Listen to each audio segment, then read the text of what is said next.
Este programa é livre para todos os públicos.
Horas, 2 minutos, estamos no ar ao vivo pela FURG FM 106,7 e FURG TV, quinta-feira, 1º de agosto de 2019. Agora só faltam 87 dias para acabar o mês.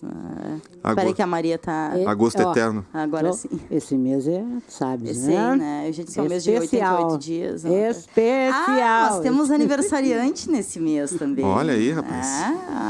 Aniversariantes. Né? É leonina também, Mariazinha? Não, eu sou de virgem. Dá licença que eu não sou leonina, né? Tá bem, então. Mas qual é o problema? Não, nenhum. Que isso, gente? A gente tá no ar ao vivo daqui a pouco, né? Um grande bullying. Olha. Não, Deus o livre. 11h03. Já conseguiram visualizar essa mesa mega qualificada que temos aqui hoje? Muito feliz. Conseguimos articular, organizar... 50%. 50% que é? Sim, mas, né? É o mínimo que poderíamos fazer nesse programa, né, Maria de Lourdes? Estamos aqui com representações dos sindicatos APTA-FURG e APROFURG, e a nossa pauta, o nosso tema principal de hoje é o projeto Futurice, e eles vão, com bastante propriedade, trazer essa questão aí para a gente, tema que já está pautado nas assembleias para as duas categorias. A APROFURG tem assembleia hoje à tarde e a APTA-FURG no próximo dia 6, semana que vem. E este tema, o projeto Futurice, está pautado para as duas categorias debaterem em assembleia. A gente vai trazer um pouco disso aqui hoje.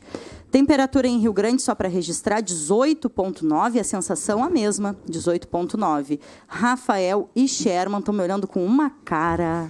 Nós estamos matando a saudade aqui, eu e ele. Vocês estão falando Tem que dar da gente, olha. A gente fui buscar ele lá na sala dele, cara. Sherman Souza tá aqui agora. Sherman Souza, o mais novo português rio-grandino. Vou registrar aqui, ó, que ele participou do programa outro dia. Eu que não trouxe aqui pro ar, porque a gente tocou músicas do CD que ele produziu. Tá CD certo, da Deca Santoro. E aí ele mandou mensagem, ele tava escutando o programa. E aí ele mandou, olha aí, esse CD aí que eu produzi, não sei o que. E aí, tipo, eu ia trazer aqui o relato dele, esqueci, a gente entrou em outro assunto e não trouxe. Vê Esse Sherman. Mas ele já estava participando. Sim, puxada de tapete. Não deram os créditos para ele. Os amigos puxa tapete. É uma coisa meio complicada, né? Grande produtor. De volta aí em Rio Grande e também de volta pro trabalho aí na FURG FM. Não, retorno no momento importantíssimo. Muito bem. Muito bem. Bom que vai que tu nem consegue voltar depois. Então tá bem. Olha aqui. Muito bem-vindo, né? Se dá pra gente dizer assim. 11h05.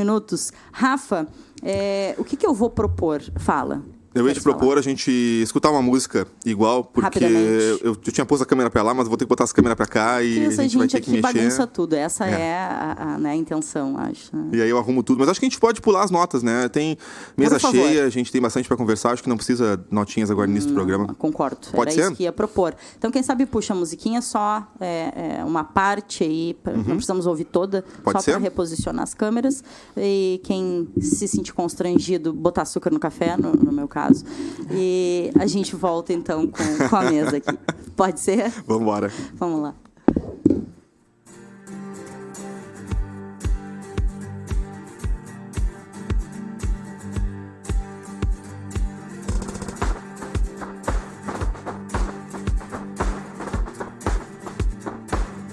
Papel voa, criança também. Nos sonhos na boa, virando zen. Eu quero descobrir de novo o mundo que ninguém mais vê.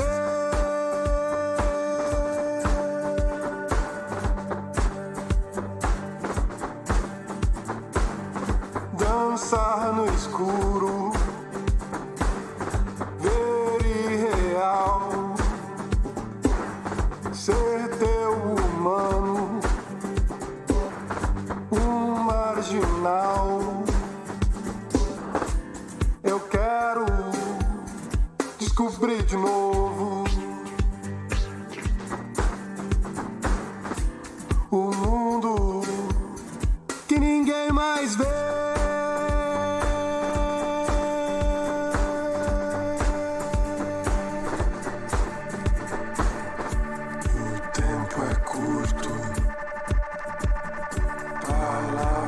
Também futuro insano. Tem quem não tem.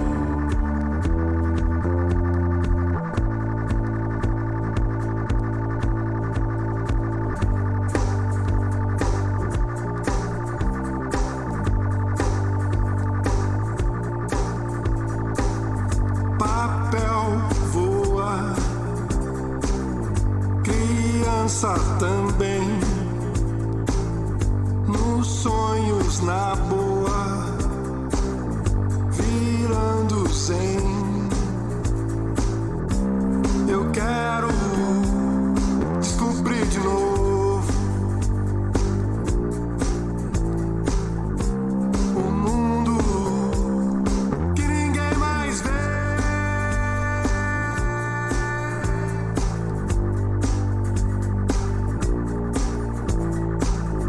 Dançar no escuro,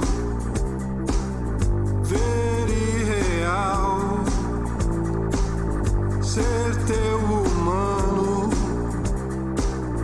um marginal. Eu quero descobrir de novo. 11h09. Tá aí, ouvimos Guilherme Cury com Ser Teu Humano. Muito bem. Isso aí. Já havíamos combinado no inicinho dessa edição de partirmos direto para o tema de hoje e temos só 2 notas pontuais para fazer, que a gente já vem chamando aqui ao longo da semana, que são as assembleias. Passo, então, para o Cristiano Engel, que ele faça aí o chamamento para a assembleia, que é hoje à tarde, né, Cristiano? Então, né, bom dia quem nos ouve, quem nos assiste. Bom dia, Lucas. Bom dia, Deca. Bom dia, Maria. Bom dia, o Sherman, nosso visitante. Bom dia, Rafa. Aqui na condição de visitante nesse momento. Então, é importante, né, a gente...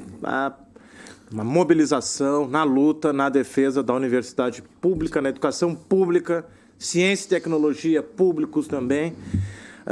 E defender, né, o óbvio nesse momento se torna muito importante. Então, reforço aqui o convite a todos os professores e professoras da FURG e do IFRS Campus Rio Grande para a Assembleia, hoje à tarde, a partir das 14 horas, em primeira chamada, ou 14h30 em segunda chamada. Então, a Assembleia da Profurg lá, na sede da Profurg, no Campus Carreiros da FURG. Rapidamente, então, acho que alguns temas importantes que eu quero destacar: a avaliação do CONAGE, né, atividade que tivemos em Brasília, principalmente a análise do programa Futurice, a greve nacional da educação chamada para o dia 13 de agosto e discutir aí a possibilidade de uma greve por tempo indeterminado nas universidades por parte dos docentes e das docentes.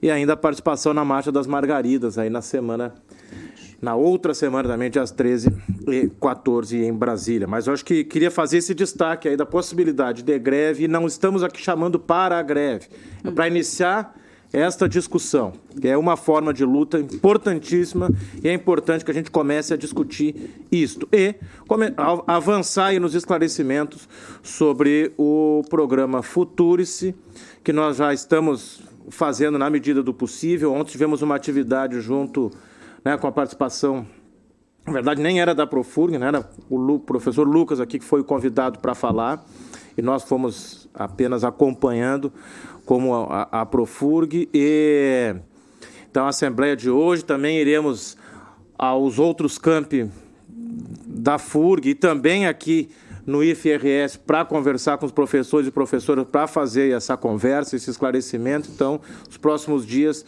com essa tarefa, né, já não bastassem os cortes anteriores, o último corte anunciado ontem, o Futurice. Então, problemas para a universidade, para a educação pública no Brasil não nos faltam, mas acho que a questão do momento é que o programa de hoje é o Futurice. Aí eu passo para o Lucas, que está mais qualificado, mais preparado para falar sobre o Futurice, ou para a Maria, né, que tem um informe também. Pode ser, né? Só acompanhando, né, nós temos a Assembleia a semana que vem, e a pauta, a gente está fazendo esse debate da paralisação nacional do dia 6, e a greve a partir do dia 13, né? E também com a discussão sobre a reforma da Previdência, e aquilo que eu tenho dito que não é só a reforma da Previdência, é um ataque frontal assim, à Seguridade Social, e atinge de forma contundente a base da pirâmide social, né? Para mim, é uma forma de genocídio, né? E é inadmissível, né, que a gente fique inerte nesse momento, né? É uma exigência de sobrevivência, né?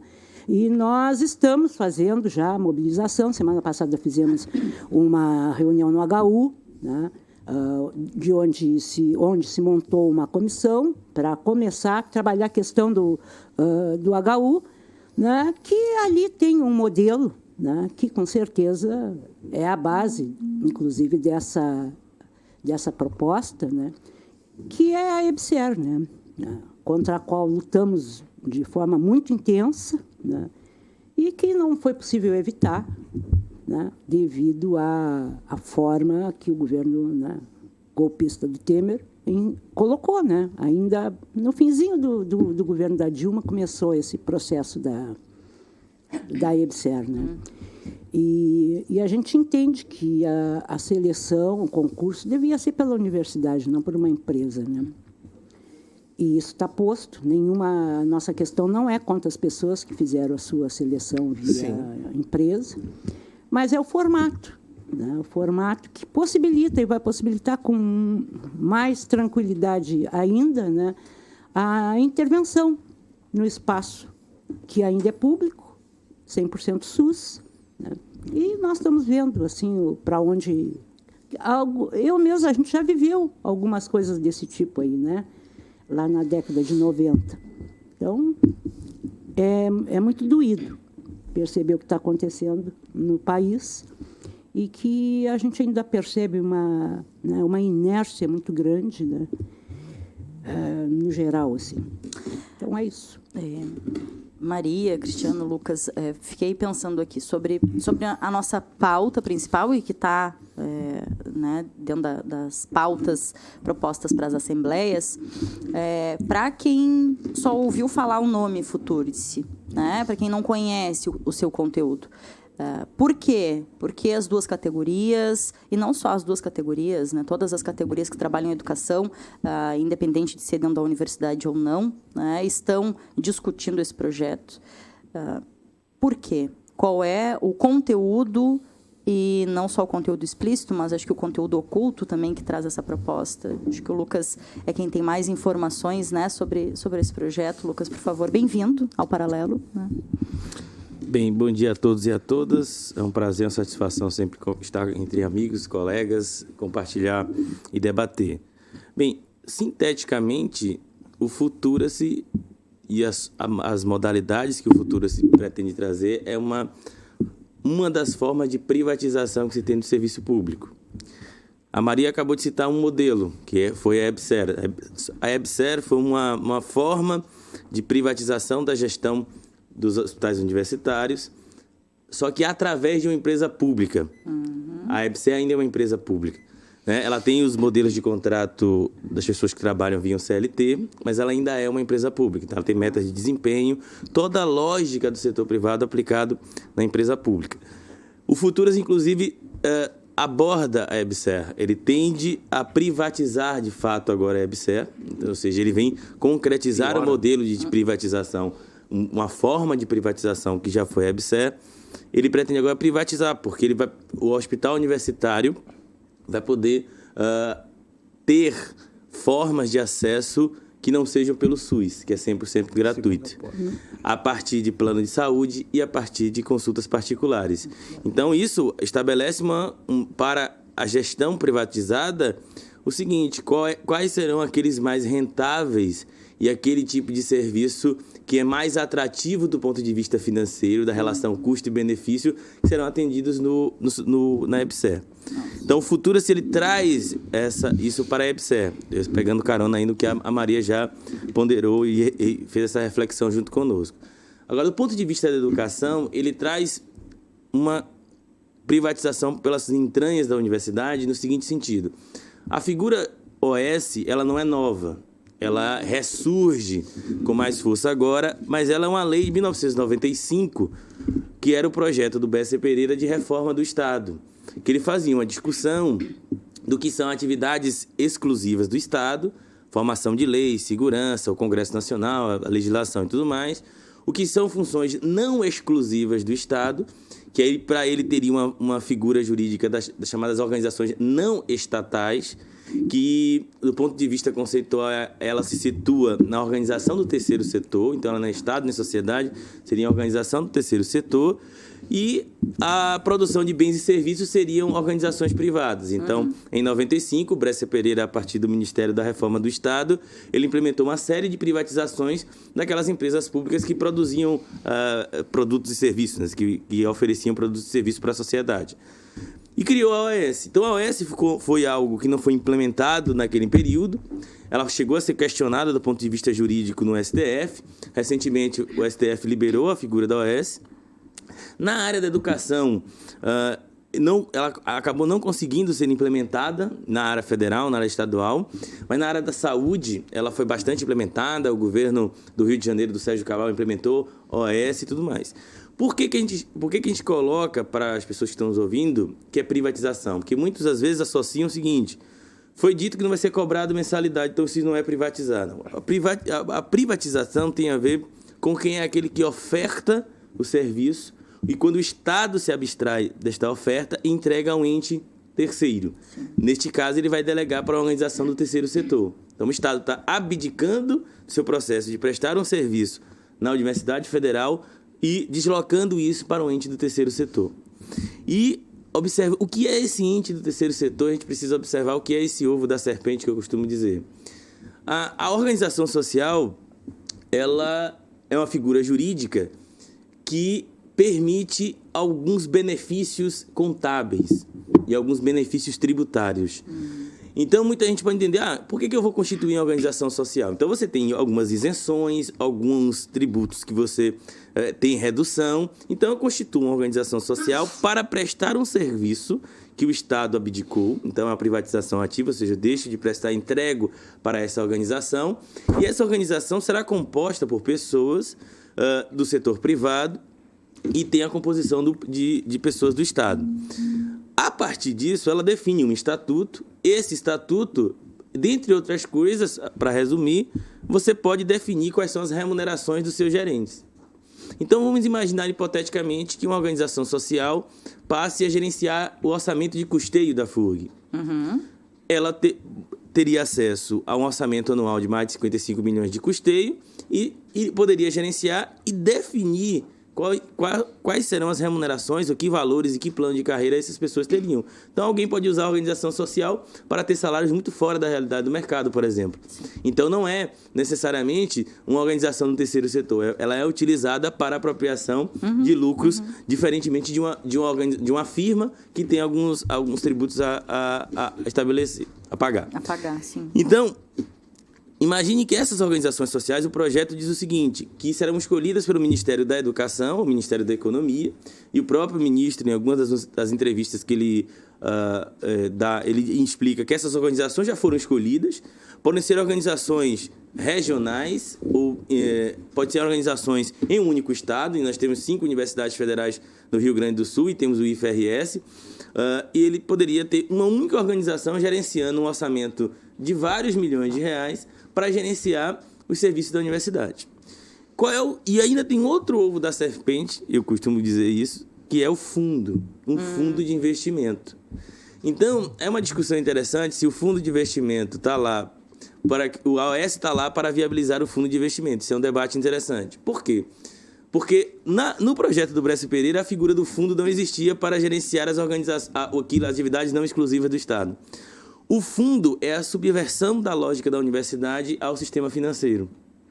Porque na lei da OAS, na figura da OAS, ela tem acesso ao patrimônio da instituição que ela passa a gerenciar. Então, se eu crio uma OAS da saúde e ela vai gerenciar a Santa Casa, ela passa a ter acesso à alienação dos bens da Santa Casa. Se eu tenho uma OAS da FURG, ela passa a ter a condição de alienar os bens imóveis, terrenos, enfim, da FURG, para esta gestão. Esta gestão direcionada à apropriação de receita. Sim. É isso que a gente precisa compreender. Porque tem gente que vai dizer o seguinte, eles estão falando que vão pegar o SIDEC, por exemplo, e vender. Não, eu posso alienar. Por exemplo, eu sou de Salvador, a Arena Fonte Nova, por exemplo, virou Arena Itaipava Fonte Nova. Ou seja, eu pego uma marca e entrego para a gestão de um espaço que teve recurso público. Então, imagine pegar o SIDEC e escolher uma empresa privada e dizer, você vai gerenciar o SIDEC é o espaço de debate da FURG, por 10 anos.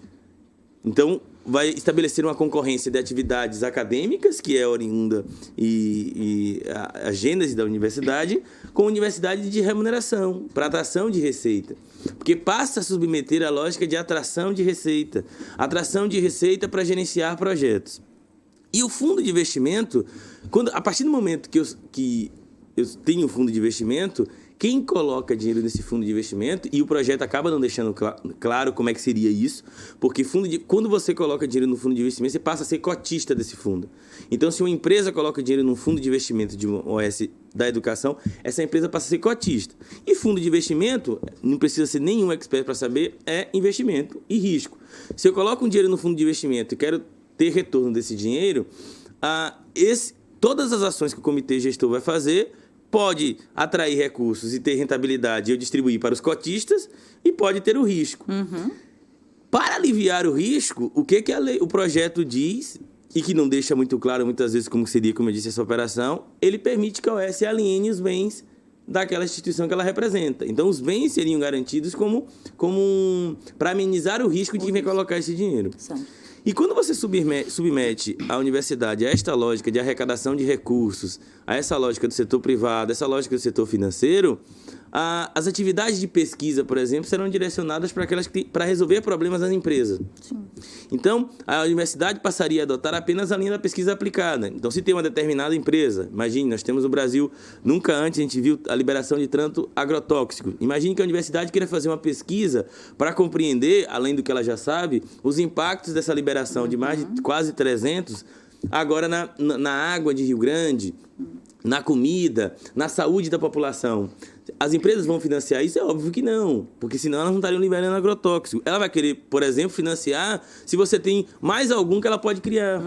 Então, a pesquisa passará a ser direcionada a quem financia, ao interesse de quem financia, não ao interesse social, ao interesse da sociedade, que é aquela que paga os impostos e que, de fato, sustenta a universidade pública. Que a gente precisa deixar claro para a população que o sistema tributário brasileiro ele é regressivo. Sendo regressivo, quem paga mais é o trabalhador e a classe baixa, porque ele tributa mais consumo e o trabalho.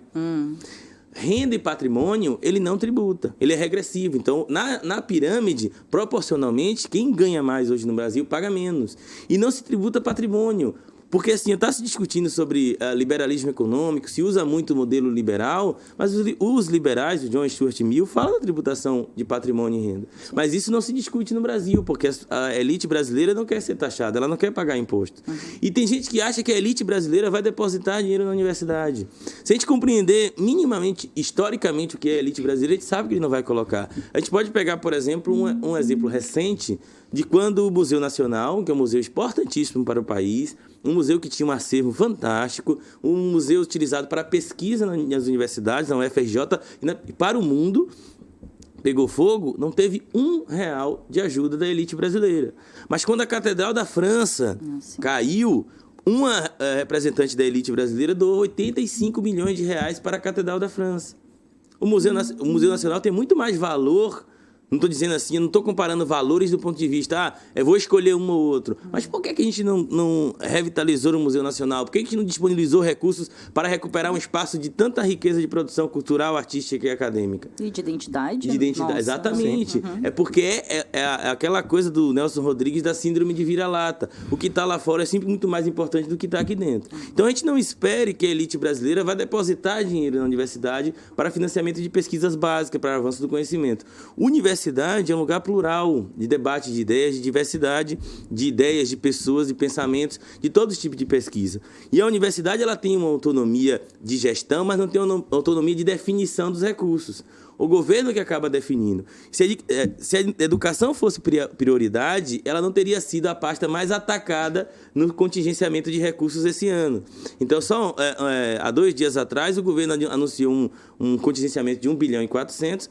A educação sofreu mais um corte de 348 milhões. Então, se ela fosse prioridade, ela não seria a área mais atacada. Mas ela está sendo atacada com esses cortes justamente para justificar um projeto de captação de recursos no mercado financeiro. Além da perversidade que é a PEC do teto. A PEC do teto, que foi aprovada em 2016, ela é uma das responsáveis para que a universidade também acabe deixando de ter recursos.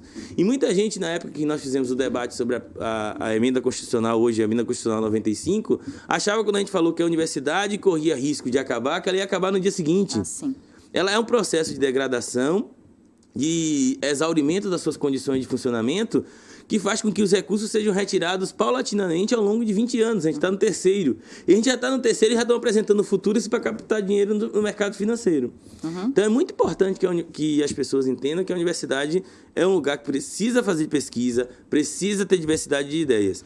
Tem muita gente achando, por exemplo, que quando você debate contra o futuro, se você está dizendo que eles não querem que se discuta empreendedorismo. Eu sou professor de administração. Preciso te perguntar isso. Eu sou professor de administração.